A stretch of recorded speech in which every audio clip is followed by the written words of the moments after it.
empieza a tener un colchoncito para botar al piso. Un poco de lo que es la transfusión sanguínea, el gato,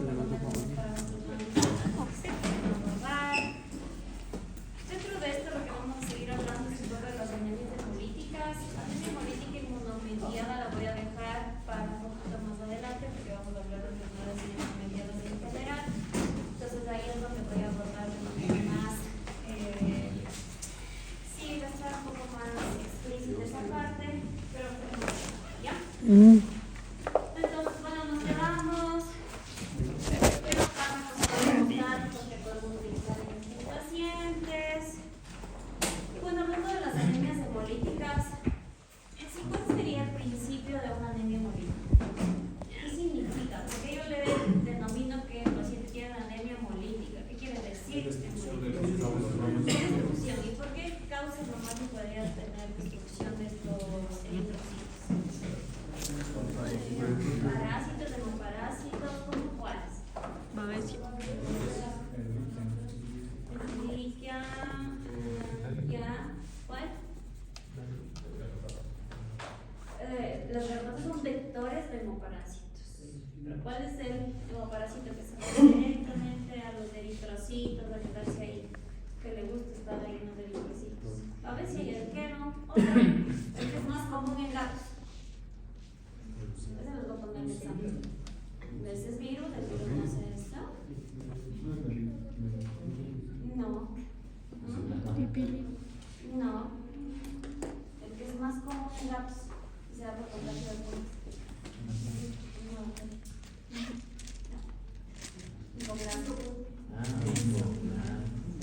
Es el más común que van a encontrar. ¿Sí? Entonces, bueno, hablábamos que sí, la anemia hemolítica se puede dar por destrucción generada por parásitos, ¿sí? Por agentes etiológicos, ¿por qué otras causas más?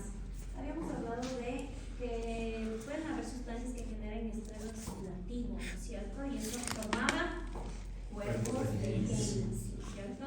¿Y esos cuerpos de Heinz qué son? Un cuerpo de Heinz, ¿qué significa que yo Ahora no puedo tener ¿Qué significa? ¿Ah? ¿Qué es un cuerpo de Heinz? Este es el eritrocito y el cuerpo de Heinz está aquí, ¿no es cierto? Las sustancias que se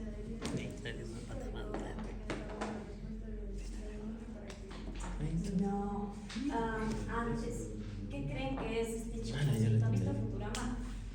La babosa que se le pega a Fry. Acuérdense de eso cuando piensen en un cuerpo de Heinz, ¿ya? El cuerpo de Heinz se forma porque es la hemoglobina precipitada. ¿Por qué se precipita esa hemoglobina? Probablemente estrés oxidativo generado por fármacos. ¿Qué sustancias nomás podrían generar estrés oxidativo? El ajo, la cebolla, algunos fármacos, ¿no es cierto? El zinc, ajá. Entonces, obviamente, la hemoglobina debería estar bien distribuida, ¿no es cierto? De manera líquida, nadando dentro del eritrocito. Como se precipita, genera que la capa o la membrana del eritrocito sea más frágil. Entonces, va a ser más fácil que se rompa, ¿no es cierto? Entonces se rompe el eritrocito, se libera hemoglobina y obviamente estoy generando una crisis hemolítica en ese paciente. ¿Ya?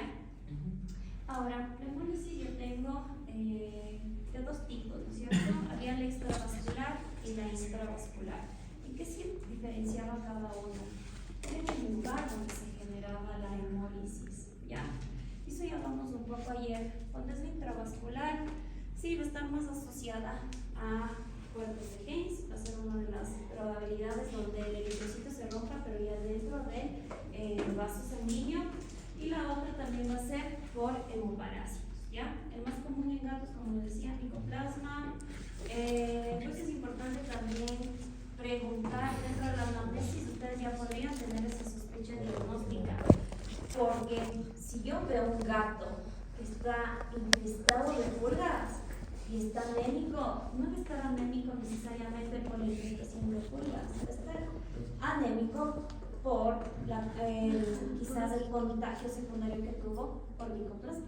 ¿Sí? Entonces, sí ven lo importante que es el poder asociar, identificar y saber que solo haciendo una buena anamnesis ya puedo tener varios datos y ya tengo que tener una sospecha diagnóstica, ¿ya?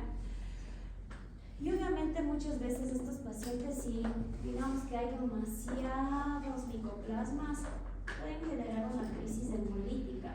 Entonces yo voy a ver ese paciente que no está con cosas pálidas, no está con cosas ictéricas, por la anemia hemolítica que está generando provocada por el parásito, ¿ya? Y la extravascular, ¿qué pasa? Esto es más comandado por el sistema fagocítico mononuclear, ¿cierto? Ese es el que se encarga de destruir los eritrocitos. Ahora, nosotros habíamos hablado que dentro del vaso sanguíneo está mi eritrocito, ¿no es cierto? Y puede estar mi eritrocito con mi micoplasma ahí chiquitito comiendo, ¿ya? Entonces el micoplasma, ¿qué hace? Se comió esta partecita de la membrana, pero como es muy chiquitita, el eritrocito dice, ya me quitaste esa parte, me voy a remodelar y me voy a hacer más chiquitito para no romper, para mantener mi morfología. Pero como se hace más chiquito y pierde esa palidez central, por así decirlo, ya llega al hígado o llega al vaso y el sistema fagocítico mononuclear no lo reconoce. Entonces dice, no, de mata, ¿no es cierto? Y como esa destrucción se da en vaso y en hígado, obviamente la hemólisis va a ser extravascular. ¿Y qué signos voy a ver en esos pacientes? Eso es lo que ya hablábamos ayer. ¿Qué signos clínicos voy a ver asociados en ese paciente que está teniendo una anemia hemolítica pero extravascular? ¿Qué pasaba? Ahí es lo que hablábamos, que encontrábamos en orina y en sangre, en el plasma. ¿Qué veíamos? Cuando era extravascular ¿qué encontrábamos? Bilirrubinas altas. Entonces las bilirrubinas altas, cuando yo centrifugo en el plasma, ¿qué voy a ver? Bilirrubinemia. Y si veo ese exceso de bilirrubinas que se están eliminando por orina, ¿cómo voy a llamarlas? Bilirrubinuria, ¿ya? Si es intravascular, como el eritrocito se rompió directamente en el vaso sanguíneo, se rompe, es como un globito. ¿Qué es lo que le sale? Hemoglobina. Entonces tengo exceso de hemoglobina en el plasma. Ese exceso de plasma, ¿qué pasa? Tiene que salir por orina. Y si yo tomo la muestra en ese paciente y centrifugo, ¿cómo va a estar el plasma? Como hemoglobinemia. Y en la orina, ¿qué vamos a ver? Hemoglobinuria. ¿Ya? Ahora, dentro de las anemias hemolíticas o las hemólisis más comunes que ustedes se van a encontrar es la extravascular. Hay congénitas y adquiridas. Congénitas, muy raro, la adquirida es como que la que mayor porcentaje tiene.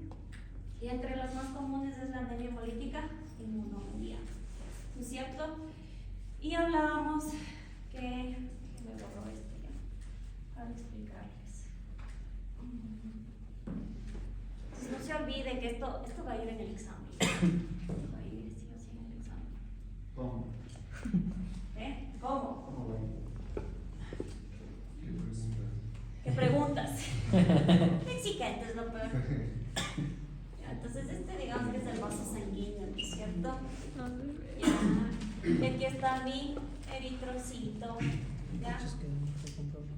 Pero se está formando un cuerpo de Higgs, ¿no es cierto? Digamos. Y si vamos a hablar un poco de la anemia hemolítica inmunomediada, acuérdense que son inmunoglobulinas que se pegan, como la babosa de Frank, ¿ya? ¿Sí? Entonces digamos que viene la inmunoglobulina G, ¿ya? Y se pega aquí, ¿ya? Esta inmunoglobulina no va a hacer que el eritrocito se rompa dentro del vaso sanguíneo, va a hacer que el vaso y el hígado, mediante el sistema fagocítico mononuclear, lo rompa, lo lise, ¿no es cierto? Por ende voy a tener una anemia hemolítica extravascular, ¿ya? Porque va a ir al hígado, vamos a hígado ahí medio ni sé qué, y el vaso, ya. Entonces va a venir acá y aquí se va a destruir, ¿no es cierto? Entonces, ¿qué voy a encontrar? Exceso de bilirrubina, ¿cierto? Bilirrubina, ya. En sangre, cuando tengo ese exceso, terminaba en anemia, ¿no es cierto? Entonces va a ser bilirrubinemia. Y en orina va a ser Bilirrubinuria. ya, muy bien. Ahora, si dentro de esa anemia hemolítica, ¿qué pasa? Se pega aquí la IgM, ¿sí? En cambio va a decir, no, el organismo dice, no, yo no puedo dejar de salir de este vaso sanguíneo. Aquí mismo te rompes, ¿ya? Entonces aquí, ¿qué voy a tener? Como se rompe dentro del vaso sanguíneo, que se libera hemoglobina, ¿ya? Y tengo un aumento de hemoglobina. Cuando veo el exceso de hemoglobina en plasma, ¿cómo se va a llamar? Hemoglobinemia, porque termina en anemia, ¿ya? ¿Y en orina qué va a ser? Bilirrubinuria. Urea, ¿ya? Entonces esto es importante que lo capten, porque sí ven que dependiendo de los signos clínicos que yo encuentre, ya puedo darme la idea muy clara antes de ni siquiera hacer exámenes de dónde puede estar el problema. Si yo veo que el paciente está histérico, ¿no es cierto? Aquí el paciente está histérico. Aquí quizás el paciente va a estar con cosas pálidas, ¿ya? ¿Qué más van a encontrar en este paciente? Aparte de que ya ven las cosas histéricas. La destrucción está dando aquí. Entonces esos órganos están trabajando como loquitos. Voy a tener hepatomegalia y esta sí.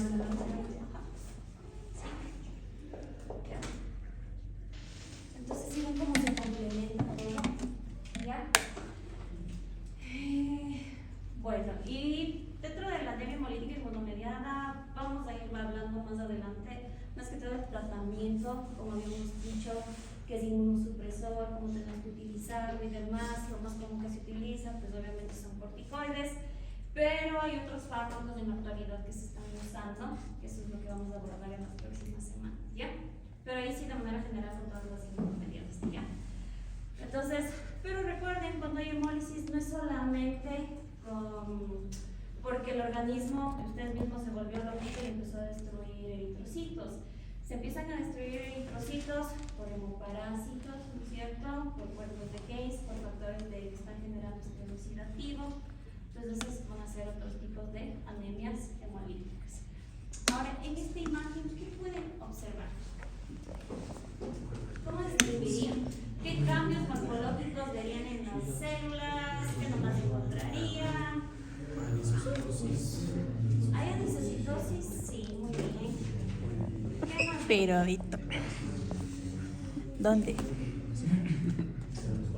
¿Dónde? Ya sé, amigo. Me lo dicen siempre. Sí, también me lo dicen. Hipocromía. Oye, tanto Sí, estúpido. hay un poco de hipocromía. Por eso dijeron así al nacer. Este prótesis es de un gato. Entonces, ¿es normal que exista palidez central en los eritrocitos? No pueden tener. Las especies que más tienen palidez central, perros, las vacas también, los equinos un poco, pero los gatos no tienen esa palidez central. Entonces hace un poco más difícil el poder diferenciar entre un reticulocito y un eritrocito maduro, ¿no es cierto? Pero si yo veo que ya empieza a haber hipocromía, digo, este paciente sí Poner cosas que les dé sabor al agua. hipocrómica. A poner bruta. Sin ver el resultado del biograma, ya puedo solo viendo estas características, incluso puedo empezar a Hacer agua clasificar. saborizada. ¿Ya? Licuadora del batido. Deja toda la culpa ahí, se lo mata ¿Qué creen que el sabor. Y bueno, veámoslo de manera macro. Ustedes están ahorita en el microscopio viendo este campo, ¿ya? ¿El paciente tiene anemia o no? Solo viendo el campo. Sí, porque están unos cuantos glóbulos rojos nada más por ahí nadando, ¿ya? Entonces sí, sé que tiene anemia. ¿Y qué estamos viendo en esos eritrocitos? esta tinción es con bright, entonces no vamos a ver los, si fueran reticulocitos, no voy a ver los restos de organelos en el interior. Entonces, estoy viendo. Alguien dijo ahí ya. Es micoplasma, que es muy vasto. Miren todas esas inclusiones chiquititas que va generando el micoplasma. Si ven que en un solo eritrocito hay como 4 o 5. Entonces es tan severa la infección en este paciente por micoplasma que por eso, ¿cuánto le pondrían de hematocrito a este paciente? Viendo ese campo. ¿Cuánto le pondrían? Sí, unos 10, 15. Este paciente tenía un hematocrito de 9. Y ahora, ¿qué creen que es esta célula de ahí? Es moradita que está allá. ¿Ah? No puede ser por el reticulocito. Acuérdense que viene de la línea roja, ¿no? No, es un mononuclear, pero no es los macrófagos, algo muy importante. Los macrófagos, ustedes nunca pueden decir que cuentan un macrófago en sangre. 0. Porque los macrófagos están en tejidos, en infecciones, en lesiones. ¿Qué tienen ahí en sangre? Monocitos. El monocito, cuando va al tejido infectado, se convierte en macrófago. Es algo muy importante, ¿ya? Por eso es que cuando hacen el recuento en el hemograma no encuentran macrófagos, encuentran monocitos en el diferencial, ¿ya? ¿Ese es un monocito? No es un monocito, ese es un linfocito reactivo. Okay. Un linfocito reactivo. ¿Y cómo sabemos qué es? Te vas a confundir un poco con los monocitos. ¿Por qué? Porque el linfocito que está reactivo, uno es más grande. Un linfocito que es normal debería estar como de este porte, más chiquitito en comparación con un monocito. El núcleo sí va a ser prominente igualmente, pero algo que les puede diferenciar es que los monocitos cuando están reactivos tienen los bordes irregulares, van a estar así, ¿sí? Entonces eso les va a ayudar. Y si ven que tanto el citoplasma como el núcleo es más basófilo, ¿qué quiere decir cuando estoy diciendo que es más basófilo? La tinción. Si digo que está el núcleo y el citoplasma más basofílico, ¿qué color les estoy describiendo con esa término? Más morado, más lila, ¿ya? Si digo que tiene una coloración más eosinofílica, va a ser más rosadita, más fucsia, ¿sí? Esos son términos que se utilizan en la parte de citología, ¿ya? Muy bien. Eosinofílica. Por eso ustedes ven en el Dick la tinción, si han visto la tinción de Dick tiene 3 pasos, ¿cierto? Tiene el primero que es el fijador, y ustedes van a ver que a veces es transparente y se les tinge, ¿ya? El segundo es la eosina, que es la fucsia, y la tercera es el azul de metileno, que es fosfilo, ¿ya? ¿Sí? Todo tiene sentido y concordancia hasta con las tinciones, ¿ya? Ya, en este, ¿qué ven? ¿Qué escribirían? No, son neutrófilos. ¿Son neutrófilos? Ya. Pero son, ¿qué tipo de neutrófilos son? En banda, muy bien. Sí. ¿Por qué? ¿Por qué son en banda? Son inmaduros. Recuerden que los neutrófilos maduros son segmentados, se los conoce como neutrófilos segmentados. Entonces sería más o menos como este, pero recuerden que tiene estos segmentos. Normalmente van a tener entre 3 a 5, así se ve un neutro maduro. Cuando esté inmaduro todavía no terminó de segmentarse su núcleo. Entonces tienen esta forma de herradura, ¿ya? O también van a tener forma de dona, van a estar así. Bandas Inmaduro. ¿Y qué significa que estén inmaduros? Ah, ya me voy. Exacto. Si yo veo presencia de estos neutros, estoy teniendo desviación a la izquierda. ¿Y eso qué indicaba? Inflamación. Muy bien. Inflamación. Tú no puedes decir por el hemograma que hay infección. Es decir, que hay inflamación. Ya. Entonces, es inodoro. Desviación izquierda. Si se acuerdan, la clasificación de la desviación en izquierda, ¿se acuerdan? ¿No? Ya. Entonces, bueno, digamos que aquí está neutro segmentado, ¿no es cierto? El neutro segmentado es el neutrófilo maduro, ¿ya? Si encuentro solo esos, no pasa nada, yo sé que no tengo proceso inflamatorio ni demás. Pero si empiezo a encontrar líneas celulares inmaduras como el neutro en banda, ¿qué me está indicando? Que la médula ósea está respondiendo y que estoy teniendo una inflamación muy marcada en el organismo, que la médula ósea está mandando más células inmaduras para tratar de controlar la inflamación e infección que está teniendo el organismo, ¿cierto? Entonces, cuando yo solo veo neutros en banda, digo, es una desviación a la izquierda, sí, pero es leve, nada más, ¿ya? Antes de que se genere el neutrófilo en banda, ¿qué célula encontramos? ¿Se acuerdan? No, se llaman metamielocitos, ¿ya? Los metamielocitos van a ser ya un poco diferentes. Mientras más inmaduras son, acuérdense que son más grandes, ¿ya?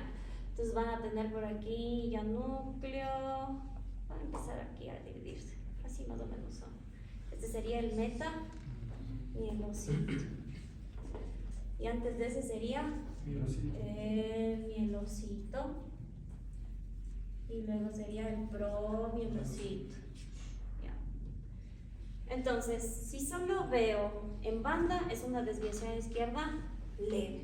Si veo banda más metamielocitos, es moderada la desviación a la izquierda. Si está viendo en el frotis banda, metamielocitos y mielocitos, la desviación a la izquierda es severa. Eso quiere decir que el paciente está teniendo una inflamación tan marcada que la médula ósea está respondiendo con todo, está empezando a producir lo que más pueda y está mandando todo a periferia. No importa si estén ya completamente hechos, pero les manda a ver si se maduran en periferia, ¿no es cierto? Eso es lo que me está diciendo el organismo y que la médula ósea está respondiendo.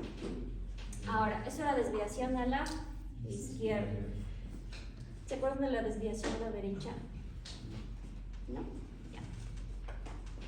Por ejemplo, ¿qué tipo de inflamación puede ser para poder ver un promielocito junto con...? Por ejemplo, el paciente séptico, sí, peritonitis, pacientes sépticos, incluso cuando ya vamos a tener esos pacientes con desórdenes mieloproliferativos, es decir, que la médula ósea se volvió loquita y ya está empezando a generar leucemia, entonces van a ver eso. Quizás ahí va a haber más predominio de blastos, de células más inmaduras antes que maduras. Biometras depende el momento que lo diagnosticas, pero vas a encontrar muchos en banda y si está tan afectada la infección ya con sensibilidad renal y todo, sí podrías encontrar metamielocitos. Ajá. Pero lo más común que van a encontrar es en banda, ¿sí? Ahora, cuando es desviación a la derecha, son neutros viejitos, ¿no es cierto? Son hipersegmentados, ¿ya? Entonces, si hablamos que los neutros tienen entre 3 a 5 segmentos, el neutro hipersegmentado va a tener unos 5 o 7, ya van a estar medios amorfos, feos, ya como desgastados. ¿Y en qué casos va a pasar eso? Porque se están quedando los neutros y los neutros solo deberían durar de 7 a 8 horas, 6 a 8 horas en sangre periférica y luego se tienen que ir a tejidos. ¿Quién les está tapando la puerta para que se vayan?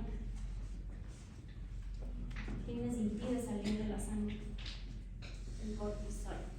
El cortisol es el que no les deja salir. Entonces, como no pueden salir, se quedan a hacerse viejitos en sangre periférica.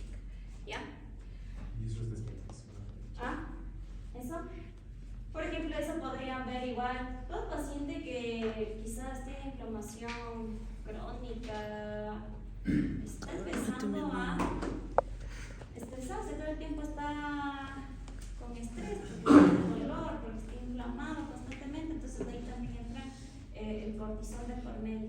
Entonces quizás van a encontrar también desviación a la derecha. Ya. Muy bien. Esto hablando de sangre, si ustedes hacen una citología de una lesión, por ejemplo una lesión supurativa, lo que más van a encontrar es neutros hipersegmentados. Si ustedes toman cualquier muestra y si pueden, bueno, voy a ver si la otra semana, el lunes, hacemos laboratorio. Entonces ahí para ver si traen. Sí, hablamos del lunes. Ustedes que se van a prácticas del domingo, el fin de semana.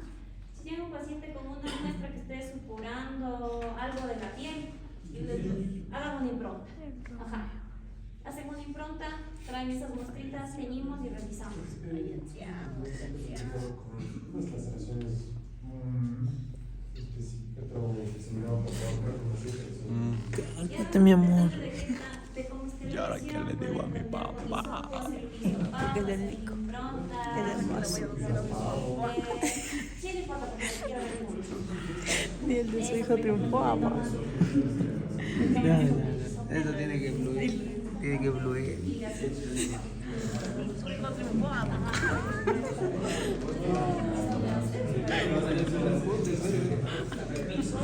Entonces acuérdense que estos neutros que ya se fueron de sangre están en los tejidos inflamados y ahí es donde se van a envejecer. Por eso es que en las amputaciones, si nosotros hacemos citología de esas lesiones, ahí vamos a encontrar muchos neutrocitos hipersegmentados. Ya es normal. Es normal porque están haciendo su trabajo. Yo me pondría más preocupada si tomo la muestra de esa lesión y no doy un neutro. Algo le está pasando a ese paciente neurologia que no está respondiendo. Y por eso es que quizás el paciente no está mejorando clínicamente. ¿Ya? Siempre lo que van a ver en lesiones, pues obviamente va a ser neutros, ahí sí que van a ver macrófagos, ya no van a ver monocitos, ¿sí? Entonces, igual si en sus prácticas por ahí tienen un paciente con anemia, sería buenísimo que por ahí tomen una muestrita, ¿sí? ¿En serio? Buenísimo. Pues, porque lo que necesito es tratar de hacer la práctica con pacientes que sí tengan alguna patología o alguna infección. Cualquier paciente que esté hospitalizado va a estar presentando alguna infección. Entonces, yo quiero ver por campo que ustedes se den cuenta que el paciente que está con alguna infección o inflamación, van a ver que por campo van a encontrar unos 5 o 8 neutros, porque está aumentada la producción de neutrófilos. Y si adicional a eso pueden tener, o le toman un poquito al hemograma de ese paciente, les sirve bastante para que puedan entender lo que ven con los resultados del hemograma. ¿Ya? Si pueden, traen eso para el lunes, ¿ya? Para definir esas muestras y demás. Ya. A ver, en este, por ejemplo, ¿qué ven?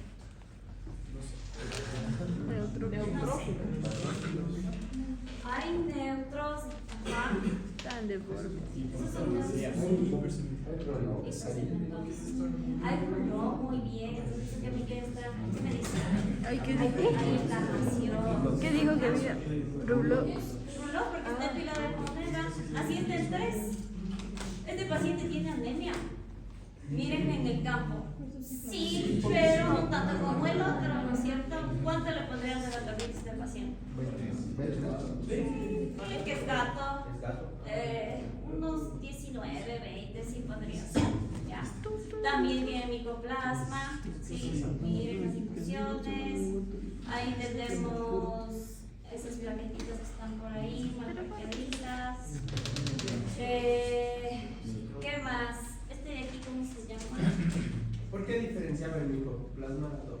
¿Ah? ¿En dónde le diferenciaba que tiene micoplasma? Acá son las inclusiones que tú ves, mira.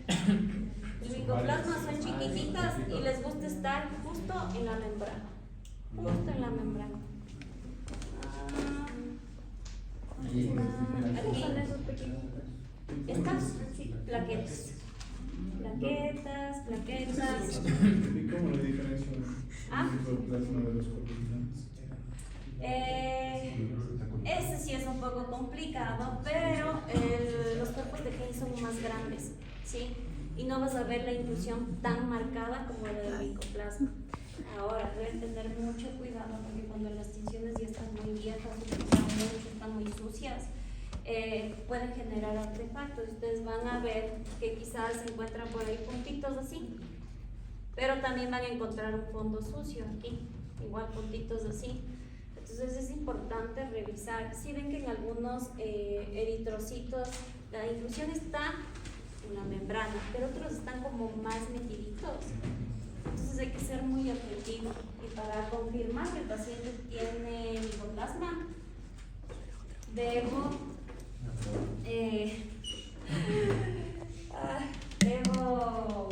ya me perdí, chamadre. Me están ahí haciendo señas. Ya. Para que les cobren multas. El Jordi está comiendo. No, él dijo, pues. Ya, pero bueno. Ah, para yo. Ya, ponte tuyo. $3, hombre. Date cuenta. Ya, entonces me perdí. ¿Qué me quedé? Algo les estaba diciendo.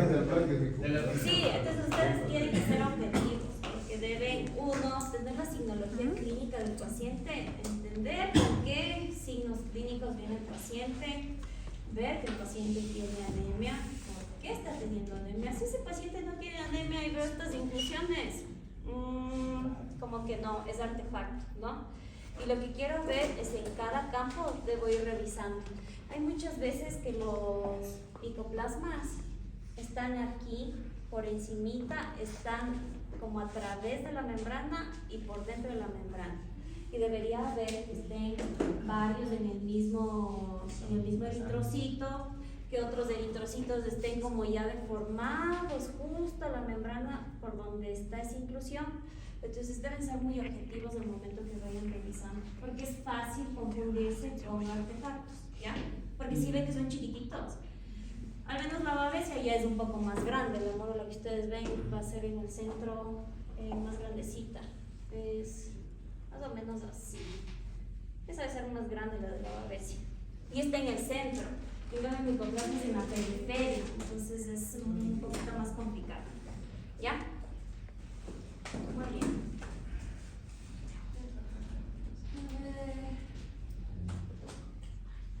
Yo he visto que bueno, a mí me ponían una imagen y me hacían contar todo lo que había ahí. ¿Para qué? Ah, pero que los blancos, o los blancos, o los Todos. micoplasmas. No, todos los glóbulos rojos, glóbulos blancos, los sinófilos. Pero en los cámara de Neubauer o solo en la En una en imagen, prótesis. en un prótesis me ponían y tenías que poner todo lo que había, pero nunca entendí para qué. Bueno, cuando se escoteo, bueno, ahora está todo tan actualizado que ya todo automatizado. Pero antes, ¿cómo se hacía para llevar y darte los resultados de un hemograma? Uno, hacían con el capilar el microhematocrito y hacían en la tablita y sacaban el hematocrito, ¿cierto? Pero también tú tenías que dar el conteo de los eritrocitos totales. Entonces hay la cámara de Neubauer que se utiliza, espera que no llegue ya, que yo pedí. Pero en esa cámara de Neubauer se le ve así, ¿ya? Entonces en los extremos es para contar leucos y en el centro es para contar glóbulos rojos, ¿ya? Es un conteo manual, entonces eso les ayuda que al momento que ustedes están revisando vayan viendo aquí. Está dividido por campos, está así. Entonces digo, ya voy contando en este cuadro cuántos eritrocitos tengo, cuántos tengo acá, y eso multiplico por unidad y más como resultado, ¿ya? Igual, de los glóbulos blancos lo mismo, y se debe hacer la lectura así. La cámara de Neubauer te ayuda como para ver la división que tienes por cuadritos y saber que no te pasaste un cuadro, hiciste contado el mismo cuadro. Yo he visto que les cuentan cuando tienen trombocitopenia, porque a veces puede dar por la máquina por Ahí lo que necesitas es Si ves que tienes trombocitopenia en el resultado, ¿qué es lo que quieres ver? ¿Qué es lo que quisieran ver en el prótesis? Para confirmar o descartar que esa trombocitopenia sea real. Sí, pero ¿qué quieres ver? Mira, estas plaquetitas están sueltas. Eso es lo que deberían estar así. Si hay agregados plaquetarios, digo, no, ese resultado está mal. Entonces vuelvo a tomar la muestra porque quizás la que tuve la culpa fui yo. Al momento de tomar la muestra, pasé la muestra al tubito. Fui yo la que tuve la culpa. ¿Ya? Entonces eso les ayuda el frotis. Por eso se recomienda que tomen la muestra, analicen, pero al mismo tiempo también hagan frotis para que puedan correlacionar los datos que les da la máquina. No confíen 100% en las máquinas, a veces no están calibradas, no están al día, entonces quizás van a dar errores, ¿ya? ¿Qué más? Ah, y lo que me decías, por ejemplo, en el conteo de glóbulos blancos, se recomienda, y no sé si podríamos hacer esa práctica con ustedes mañana, porque se demora.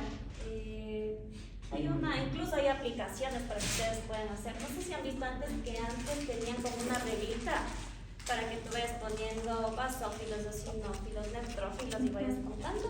Ya, ahora hay una aplicación. Entonces, si ustedes se acuerdan, déjenme ver.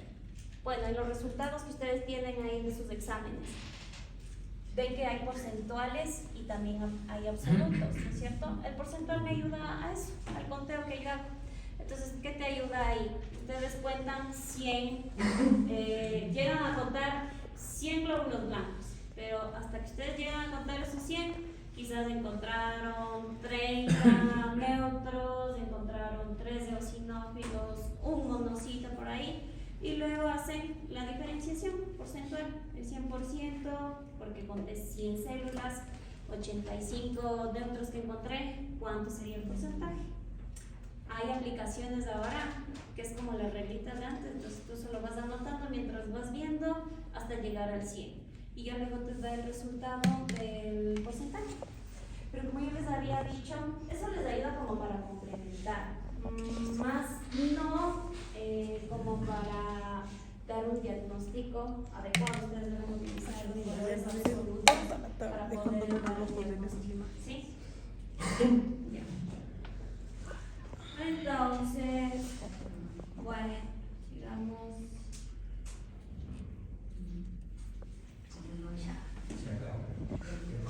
Sí, entonces, ya, en esta que vemos, ¿qué ven también es? Aglutinación.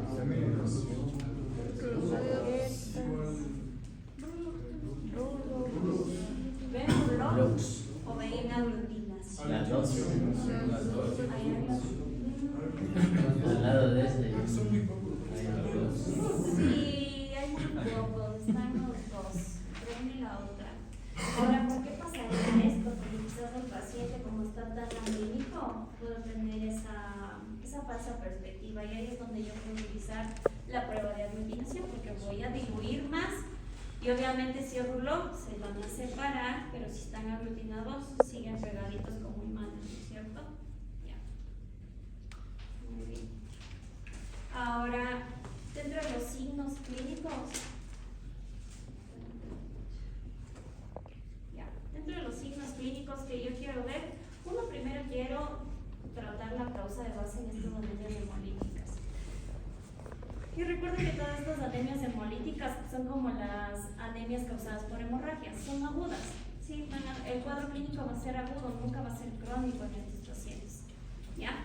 ¿Qué vamos a ver? Mucosas pálidas y ictéricas, dependiendo dónde sea la hemólisis que se ve en este paciente. Esplenomegalia, hepatomegalia, como ya vimos anteriormente. Trombocitopenia también puede estar asociada. Y si hay asociación de trombocitopenia en estos pacientes, también voy a ver que tienen equimosis, tienen hematomas, tienen petequias y demás. ¿Ya? Ahora sí vamos a hablar de la transfusión sanguínea, ¿sí? ¿Qué nomás han escuchado de la transfusión sanguínea? ¿Saben cómo se hace? ¿Alguna vez han visto cómo se hace?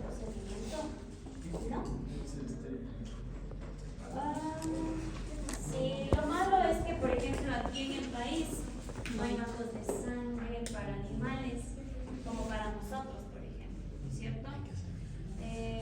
¿Han donado alguna vez ustedes sangre? Sí, no. No me dejaron porque tenía anemia. No me dejaron porque tenía ¿Saben tatuajes. qué funditas los recolectores? ¿Qué Yo dijo? quité de traerles, eso fue de marzo. ¿Ya? Ya pensé que por pasar en la Vamos edad. a sacar sangre, no mentira. Por lo general han visto que el calibre Por ser de la estos Amazonía. es súper grande. Muchos de ustedes. La aguja es muy gruesa. Entonces, ya recientemente ya habían empezado a llegar estas bolsas de transfusión ya para animales, pero normalmente las que se utilizan son las de humanos y ya viene instalada la aguja. Por eso, ¿qué tipo de donante creen que ustedes necesitarían para hacer una transfusión sanguínea hablando de perros? ¿Cuál sería su donante ideal? Un perro grande, mayor de 25 kilos, ¿sí? Entonces, bueno, ¿en qué caso yo quiero hacer una transfusión sanguínea? Uno, quiero primero identificar la deficiencia, ¿no es cierto? Saber si mi paciente tiene solo déficit de glóbulos rojos, porque está muy anémico, pero los blancos y las plaquetas están dentro del rango.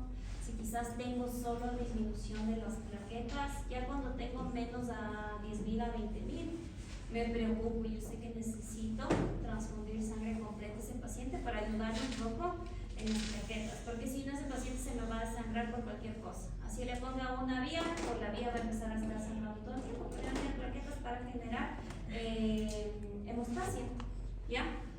Hay neutropenias, también me puede servir.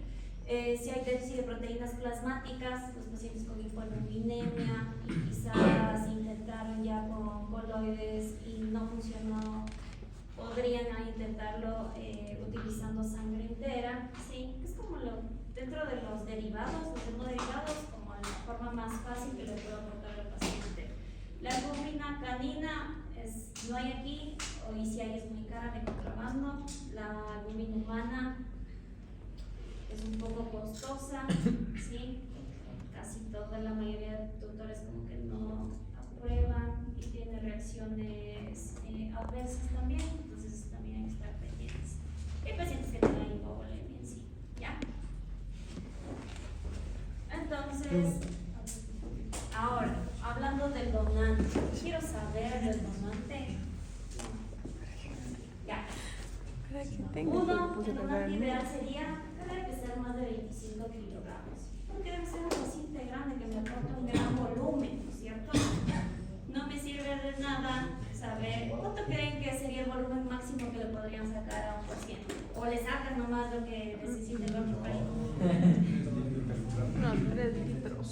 No, eso ya vamos a aprender ahora, como tienen que sacar, ¿ok? Para sacar el volumen máximo del paciente se utilizan fórmulas, ¿sí? No. Entonces, bueno, el donante ideal sí, debe ser un perro grande, debe tener un hematocrito mayor al 40%, porque si le quito una buena cantidad de sangre, le voy a dejar anémico al donante, pero intento vivir al otro perro, ¿no es cierto? Entonces, no, debe ser súper sano. Obviamente, el lugar que nos va a ayudar bastante para tomar toda la muestra yugular, porque es un vaso de un calibre grande y grueso, entonces va a ser fácil, ¿ya? Ese paciente debe estar vacunado, desparasitado al día, o sea, debe ser, ese sería el donante ideal, sí, paciente ideal, ¿ya? Ahora, como ustedes ven en la imagen, si ven que es diferente el ángulo para introducir la aguja. Para abajo. No, es que es para abajo. No sé si le pongo Rania. Está en contra del flujo, ¿no es cierto? ¿Ya? Muy bien. Ahora, en gatos es otra cosa. Dentro del donante en perros, si es tranquilo, mucho mejor, porque hay donantes que no necesitan ni siquiera sedación. Con que ustedes lo manejen tranquilos, se les pone aquí y ya, y ellos van tomando y están tranquilitos, ¿ya?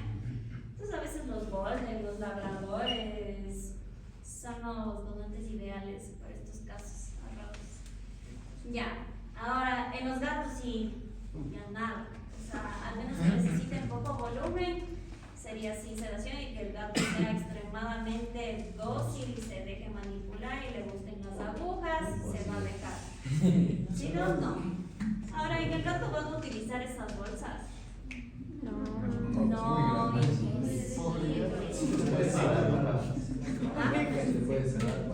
sí, se recomienda darle una sedación ligera para ahí poder manipularle y tomar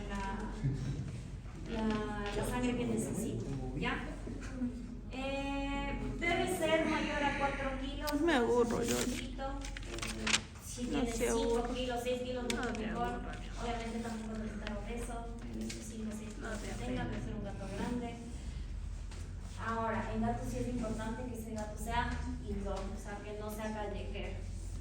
Porque si habíamos hablado anteriormente que los gatos tienen alta probabilidad de tener micoplasmosis, imagínense que yo le transfunda al paciente anémico sangre de un paciente que tenga micoplasma. O sea, aparte que tiene anemia, le está generando embolias, ¿cierto? Ya, entonces,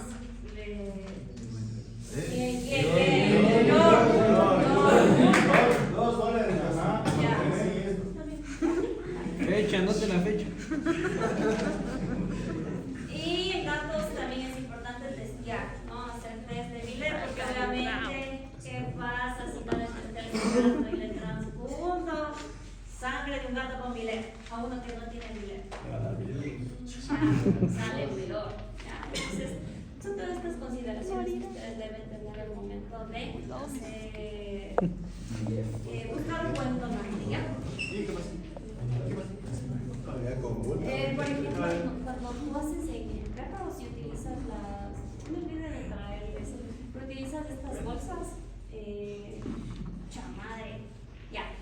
Como les dije, las agujas son muy grandes, entonces por eso es que te sirve bastante bien las manos. Ese sticker es mío, ese. Sí, puedes utilizar, porque es un calibre 18, 16, es súper gruesa, ¿sí o no la sangre? No me encanta. El calibre grandote es 18, 16. No. Es bien gruesa la boca. Bueno, no. Ahora, debe tener reconocimiento, pero se ha visto que esa bolsita tiene un líquido ahí. Eso, mira. Ya, es el anticoagulante, se llama CPDA. Ese anticoagulante viene en proporción correcta de acuerdo a la pinta, que la pinta se llama 50 ml. ¿Ya? Entonces, cuando yo voy a tomar para hacer transfusión a los gatitos, hago una regla de 3 y retiro un poco del CPDA que tengo en esa bolsita. Lo puedo poner en una jeringa de 20 o de 50 y de ahí si le hago con la pericranial, tengo que utilizar ese anticoagulante y que se impregnen las paredes de la jeringa y de la pericranial, ¿sí? De la mariposita. ¿Han visto que hay las maripositas con extensión? Debería estar todo el anticoagulante impregnado en todo el trayecto que va a pasar la sangre, ¿ya? Y yo les voy a traer el martes, les indico la bolsita, no olviden traerla, para que ustedes puedan hacer la relación de qué tanto volumen de anticoagulante debo extraer para el volumen que voy a sacar de ese paciente. Y obviamente es como en los tubitos con anticoagulantes. Si tengo exceso de anticoagulantes, daño la muestra, que en este caso sería la sangre que voy a transfundir. Entonces siempre se debe hacer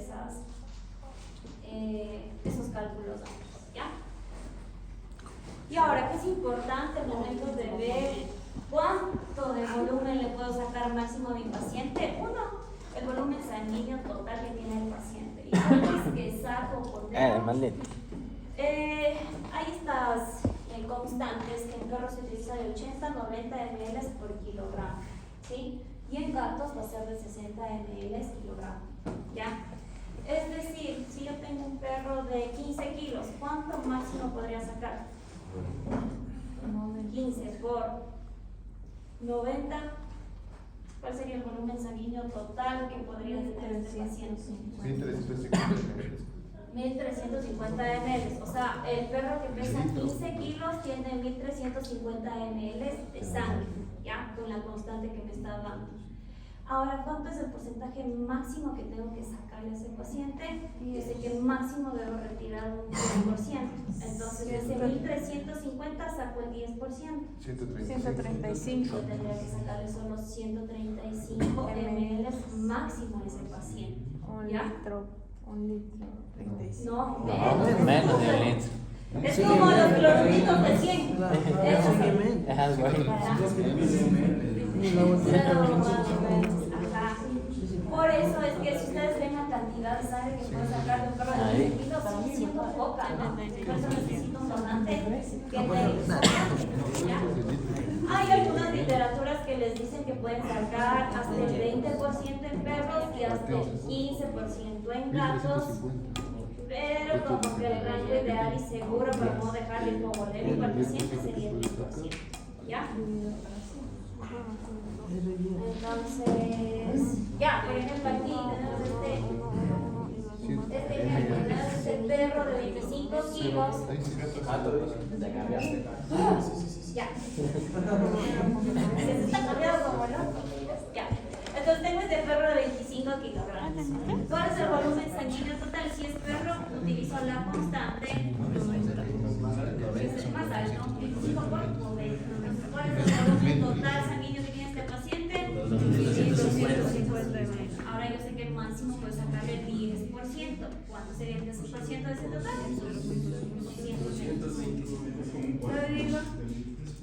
Sí, es como una media pinta. ¿Sí? Ahora si quiero sacarle el 20%, digamos que ya no tengo donantes y tengo un paciente muy adentro. 450. Entonces, un perro de 25 kilos máximo que podría sacar sería una pinta. Obviamente ese paciente, después de que le saco la pinta, tengo que dejarle con fluido para reponerle, generar, porque se va a quedar hipovolémico. Mandarle fluidito para tenerle hipovolémico y demás. Para no tener esos efectos adversos de hipovolemia, lo ideal es del 10%. ¿Ya? Muy bien, ahora del gato. Y si sé que le voy a quitar mucha sangre, ¿podría darle fluido mientras le saco? ¿O Sí, de hecho, por ejemplo, si es el donante que no es tan dócil y tienes que sedarle, aprovechas la sedación, le pones vía y ya le tienes con suerito y le mandas. O sea, lo que se recomienda siempre es mandarle fluido, por si acaso. Así le saques lo que le saques, le repones un poco de lo que le sacas. Yo Marco Polo Pero saqué y cuando le di sacas chocolate. más del 10% debes tener mucho más sangre. Sí, porque sabes que sí o sí le estás generando hipovolemia a ese paciente. ¿Ya? Con 10 sabes que no le va a pasar mayor cosa y le podría reponer. No hay problema. Ahora tenemos este gato de 4 kilos.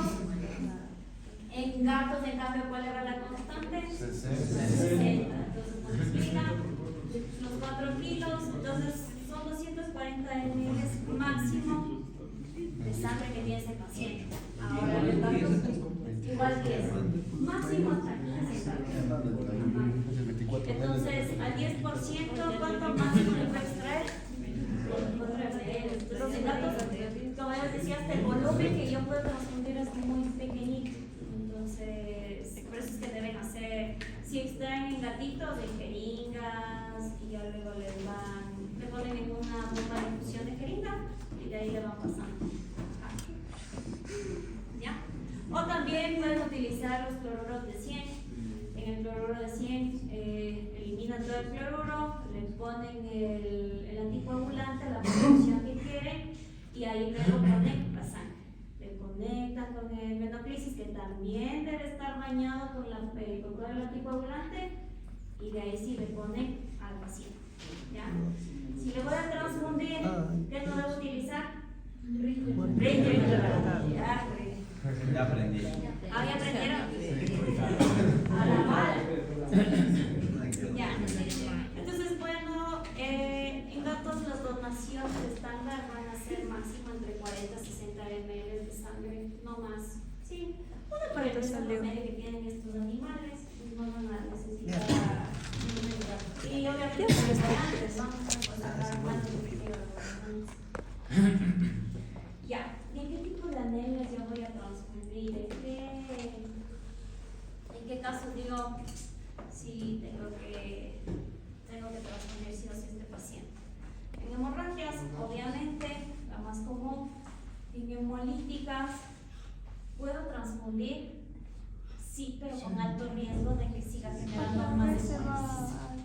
fluir.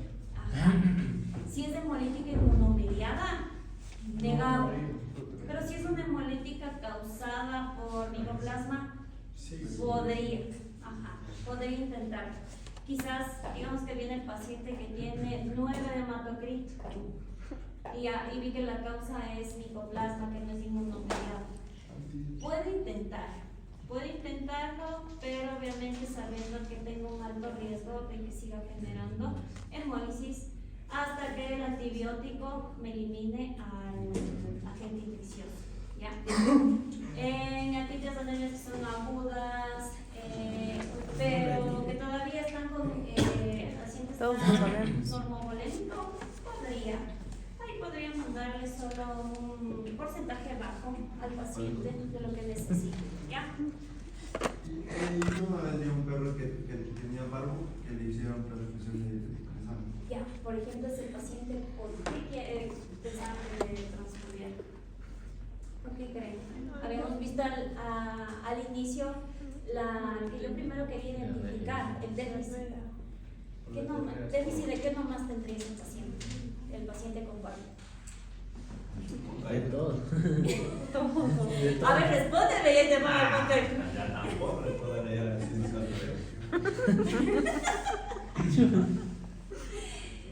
A ver, ¿por qué creen que le transfundieron a ese perrito con barbo? Es Pero ¿cuál fue el sanguinolenta. objetivo del clínico al transfundir? Aumenta la volumen. No tanto. ¿Qué déficit está teniendo ese paciente? ¿Ah? No tanto. El paciente está hipovolémico, sí, pero por muchas causas y no específicamente porque tenga anemia. ¿Qué le está faltando a ese paciente? Defensa puede ser. ¿Ah? Defensa. Sí, esos pacientes tienen neutropenia marcada. Yo sé que por ahí le puedo compensar con sangre total, ¿no es cierto? Le puedo mandar neutros, ¿ya? ¿Qué más le falta a ese paciente? Sí, exacto, también tiene hipoproteinemia, ¿sí? Por eso es que muchos pacientes que tienen parvo empiezan a hacer así y luego, porque tienen hipoproteinemia, tienen hipoalbuminemia. Y también en el plasma, que le mando toda la sangre entera, estoy mandando no solo glóbulos rojos, estoy mandando glóbulos blancos, plaquetas, proteínas plasmáticas, todo eso le está ayudando. En ese caso es muy distinto el manejo, o sea, el por qué decidieron transfundir a ese paciente. No fue porque tuvo una hemorragia, fue porque ese paciente le está faltando albumina, porque le está faltando neutros, porque está muy neutropénico. Entonces también le sirve de cierta manera ahí la transfusión, ¿ya? Ahora recuerden que todo paciente para transfundir tiene alto riesgo de que varias partes del volumen transfundido genere hemólisis, ¿sí? Que el organismo reaccione.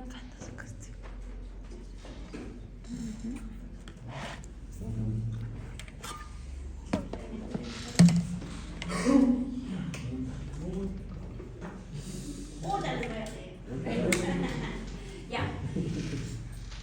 Ahora, si un paciente con enfermedad renal crónica que tiene anemia, ¿qué tipo de anemia tiene? Les voy a poner esa pregunta en el examen. ¿Qué tipo de anemia tiene el paciente que tiene enfermedad renal crónica? Ya, y normocítica normocrónica no regenerativa. Ya. ¿Ustedes le transfundirían a ese paciente? ¿Creen? En caso de que quizás esté tan marcada la anemia, podría. Pero Es como el amor de mi vida diagnosticado. y le Si el crucé a la paciente tiene un hematocrito de 32, ya, está como una anemia leve. ¿Lo voy a transfundir? No. Porque normalmente también las anemias crónicas sí también pueden compensar fácilmente, entonces no es necesario hacer transfusiones. Si ustedes ven en el tipo de anemias que yo transfundo, son esas que tienen un cuadro agudo, es donde yo voy a transfundir. ¿Ya? Ahora vamos a hablar de los grupos sanguíneos. No se hace mucho aquí en la práctica, pero se debería. Más que todo en perros. En perros, ¿saben cuántos grupos sanguíneos hay? ¿Han escuchado más o menos de los grupos sanguíneos de los perros?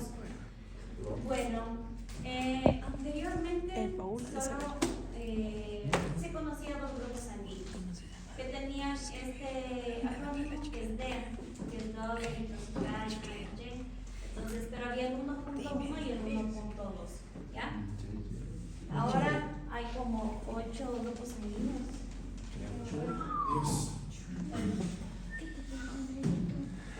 Acá. Miren ahora cuántos grupos sanguíneos hay. Sí, hay 8. ¿Cómo está lenta esta cosa? La anterior. Es el internet, creo. Que Punto. si no se refleja exactamente ahí. Entonces, miren, ahora hay 8 grupos sanguíneos, ¿ya? Pero los que más me interesan a mí es esa idea, los que tienen ese antígeno. Voy a decir a la Pau. Ahora, ¿por qué me interesa esto? Ya. ¿Por qué me interesa esto en perros? Porque el antígeno del grupo sanguíneo BA 1.1 es el que más reacción anafiláctica puede generar cuando yo transfundo, ¿sí? Ahora, algo bueno de los perros es que los perros no tienen anticuerpos para este antígeno, para el antígeno DEA 1.1. No tienen antígenos. Por eso siempre han escuchado que la primera transfusión no hacen cross-matching, no hacen pruebas de compatibilidad, nada. Transfunden nomás. Cualquier donante buscan y le mandan la primera transfusión. ¿Por qué? Porque los perros no tienen anticuerpos para este antígeno. Anticuerpos de memoria no tienen. Entonces va a ser fácil que el organismo no rechace, ¿sí?, esa sangre del donante. Pero ya si le quiero hacer una segunda, tercera transfusión, el cuerpo ya hizo anticuerpos. Entonces ahí sí va a reaccionar y va a decir, no, este no es de mi grupo sanguíneo, te mato y genera hemólisis, ¿no es cierto? Entonces en vez de ayudar, le mato a ese paciente. Y más que todo, si el receptor es de este grupo sanguíneo, o sea, tiene este antígeno, es más jodida la transfusión. Si cualquier perro, el perro que va a ser el receptor, no tiene este antígeno DEA, puede recibir cualquier sangre en cualquier momento, no pasa nada. Pero el grupo sanguíneo que va a generar mayor reacción, acuérdense, es el DEA 1.1. Si les pongo en el examen. Si es que les pongo. Entonces acuérdense, de todos los 8 grupos sanguíneos, ¿cuál es el que más problemas me va a dar? El DEA positivo 1.1, ¿ya? Ahora, también cuando en la gestación, después de la gestación, si la hembra está gestante, ahí ya va a generar también anticuerpos. Entonces, en una perrita que ya fue madre, también hay que tener un poco de cuidado al momento de hacer transfusiones, porque ya va a generar anticuerpos el momento que está desarrollando a sus felitos. Quizás sus bebés no van a tener el mismo grupo sanguíneo que ella, ¿sí? Van a tener la del papá y demás. Entonces ahí también genera la mamá anticuerpos, ¿ya? Muy bien, y ahora en gatos hay 3 grupos sanguíneos, A, B y AB, ¿ya? El más común es del grupo A. Del grupo B, el más común es este gato común europeo, que capaz son todos los criollitos que tenemos por aquí. ¿Ya? Entonces acuérdense de grupos sanguíneos en perros, tenemos como 8, pero los que me interesan a mí es el DEA 1.1 y 1.2. El 1.1 es el que me va a generar reacción, ¿sí?, al momento de transfundir. Entonces por eso es que hacen pruebas de compatibilidad. Algo bueno, los perros como no tienen anticuerpos en la primera transfusión no les pasa nada, ¿ya? Pero si hago una segunda, tercera, se tienen que hacer pruebas de compatibilidad. Y en el gato, en cambio, sí o sí tengo que tipificar cuando es de un gato a otro gato. Siempre se recomienda tipificar, ¿ya? Ahí solo hay 3 grupos sanguíneos, el A es el más común, el B son más estos gatitos común sí, que son sus antigrados. Ahora, ¿qué pasa? Lo más importante de esto es que si yo no hago esas pruebas de compatibilidad y a este gatito, digamos que este es el B, ¿no es cierto? Y este es un gatito A. Si le transfundo de este a este, hay reacción. No pueden mezclarse. No pueden mezclarse. Ya tú mismo le haces la eutanasia con la transfusión. Entonces, eso es muy importante. ¿Cuáles es que existen las pruebas de compatibilidad, las pruebas de tipificación? ¿Ya? Y por eso ¿Cuál es es que la tercera de los datos? Tipo AB. A, tipo B y la tercera. Y AB. AB. Entonces, ¿cómo son las pruebas de tipificación? Son como estos test rápidos más o menos, ¿ya? Entonces, en perros lo que hace la prueba, quiere detectar el antígeno, que es lo que me va a generar la reacción. Quiero saber si ese perro tiene el antígeno D. Entonces ahí, por ejemplo, una rayita negativo, si ustedes ven, la C es de control. Entonces esa C, sé que se hizo bien la prueba, pero no dio positivo al antígeno, ¿ya? Dos rayitas, control y positivo al antígeno. Yo sé que ese paciente tiene el antígeno positivo, ¿ya? Entonces debo tener mucho cuidado.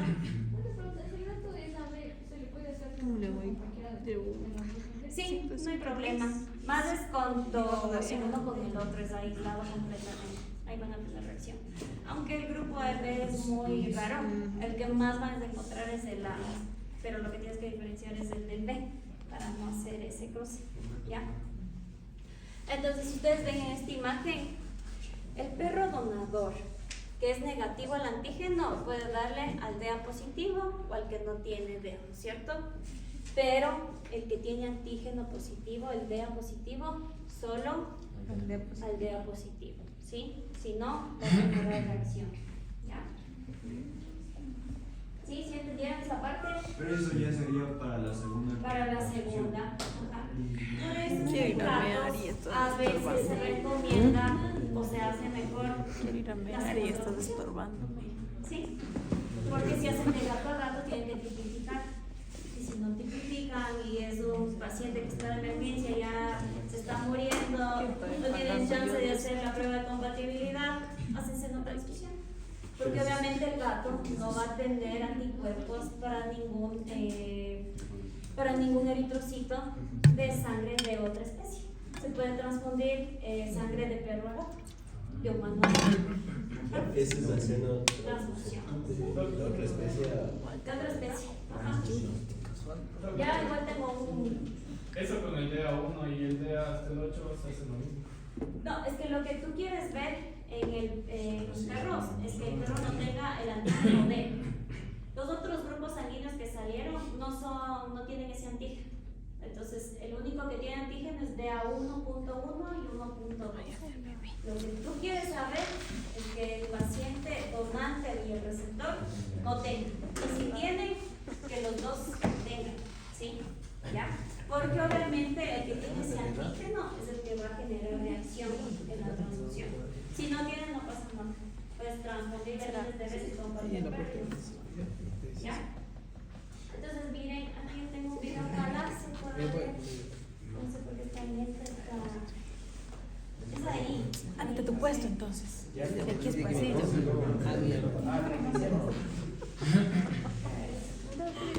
Ya, a ver, voy a desconectar. Ya, 5 minutos. Ya, sí, voy a Apágale,